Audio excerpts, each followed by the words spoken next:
ദൈവത്തിൻ്റെ അതിപരിശുദ്ധ നാമം വാഴ്ത്തപ്പെടുമാറാകട്ടെ.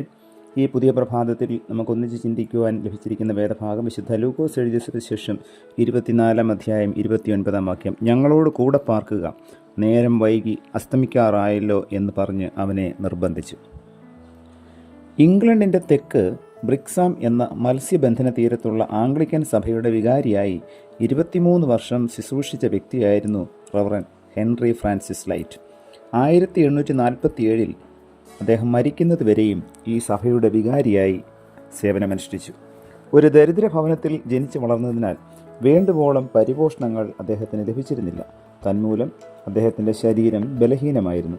ആത്മീയ കാര്യങ്ങളിൽ പിതാവ് ശ്രദ്ധിച്ചിരുന്നില്ലെങ്കിലും ക്രിസ്തു സ്നേഹത്തിൻ്റെ മാഹാത്മ്യം മകന് പറഞ്ഞു കൊടുക്കുന്നതിൽ മാതാവ് ഏറെ തൽപരയായിരുന്നു.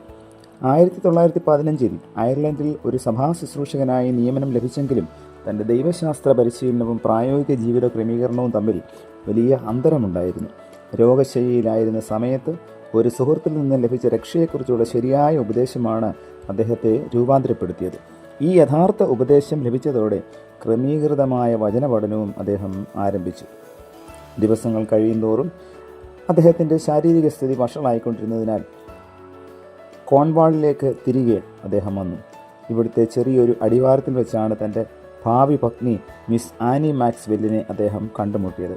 തൻ്റെ ശാരീരിക സ്ഥിതി മെച്ചപ്പെട്ടപ്പോൾ അദ്ദേഹം ബ്രിക്സാമിലേക്ക് മാറി. ശാരീരികമായി ബലഹീനമായിരുന്നപ്പോഴും അദ്ദേഹം കർത്താവിന് വേണ്ടി അക്ഷീണം പ്രവർത്തിച്ചു പോന്നു. ഒരു ദിവസം സഭാ സെമിത്തേരിക്കരികെ നിന്ന് അദ്ദേഹം അസ്തമയ സൂര്യനെ ശ്രദ്ധിക്കുകയായിരുന്നു. അപ്പോൾ എമ്മവൂസിലേക്ക് പോയ ശിഷ്യന്മാരെക്കുറിച്ചുള്ള ചിന്ത അദ്ദേഹത്തിൻ്റെ സ്മൃതിപഥത്തിലെത്തി. ജീവിതാന്ത്യത്തിൽ ക്രിസ്തുവിനെ കണ്ടെത്തുന്നവർക്കും രക്ഷകനെക്കുറിച്ചുള്ള എരിവ് എത്ര മഹത്തരമെന്ന് അദ്ദേഹത്തിന് ബോധ്യപ്പെട്ടു.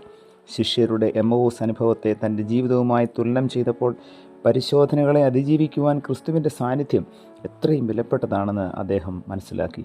ഈ സന്നിധി ബോധത്തിൻ്റെ ആവശ്യകത കണ്ടറിഞ്ഞ അദ്ദേഹം രചിച്ച വരികളാണ് abide with me, fast falls the eventide. കൂടെ പാർക്ക, നേരം വൈകുന്നിത എന്ന പ്രസിദ്ധമായ ക്രിസ്തീയ കീർത്തനം. പ്രിയമുള്ളവരെ, നമ്മുടെയും ജീവിതത്തിൻ്റെ ഇരുളിൻ്റെ അവസ്ഥകളിൽ കർത്താവിനോട് ഏറ്റവും അടുത്ത് ചെല്ലുവാൻ തക്കവണ്ണം ഈ പ്രഭാതത്തിലെ വചന കേൾവി നമ്മെയും സഹായിക്കട്ടെ. പ്രാർത്ഥിക്കാം. പ്രിയ കർത്താവെ, നൽകിയ വചനത്തിനായി നന്ദിയോടെ സ്തോത്രം. ജീവിതത്തിൻ്റെ ഇരുളിൻ്റെ അവസ്ഥകളിൽ അങ്ങയോട് കൂടുതൽ അടുക്കുവാൻ തക്കവണ്ണം ഈ പ്രഭാതത്തിലെ വചന കേൾവി ഞങ്ങളെയും സഹായിക്കണമേ. പുത്രൻ്റെ നാമത്തിൽ പ്രാർത്ഥന കേൾക്കണം പിതാവേ. ആമേൻ.